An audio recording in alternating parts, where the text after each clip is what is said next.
સિદ્ધપુર સિંધી સમાજે છત્તીસગઢના JCB president Amit Baghel વિરુદ્ધ ઉગ્ર વિરોધ પ્રદર્શન કર્યું છે.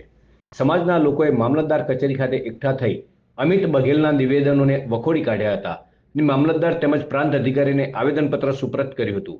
આ વિરોધ પ્રદર્શન ગત 26 ઓક્ટોબર 2025ના રોજ અમિત બઘેલ દ્વારા સિંધી સમાજ અને તેમના ઈષ્ટદેવ ભગવાન ઝૂલેલાલ વિરુદ્ધ કરાયેલા આપત્તિજનક અને અશોભનીય નિવેદનોના કારણે કરવામાં આવ્યું હતું.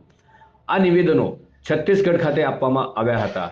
વિરોધ દરમિયાન સિંધી સમાજના સભ્યોએ અમિત બઘેલ મુર્દાબાદના નારા લગાવ્યા હતા. અમિત બઘેલ મુર્દાબાદ, અમિત બઘેલ મુર્દાબાદ, અમિત બઘેલ મુર્દાબાદ, તેમણે અમિત બઘેલના ફોટોવાળા બેનર પર ચપ્પલ વડે માર પણ મારીને પોતાનો રોષ વ્યક્ત કર્યો હતો. આવેદનપત્રમાં જણાવ્યું હતું કે બઘેલના નિવેદનો ભારતની એકતા અને અખંડિતતાને તોડવાનું કાર્ય કરે છે. સમાજે સરકાર દ્વારા તેમની વિરુદ્ધ ફરિયાદ દાખલ કરીને સખતમાં સખત સજા થાય તેવી માંગ કરી હતી. આ મામલે પોલીસ ફરિયાદ પણ દાખલ કરવામાં આવી છે.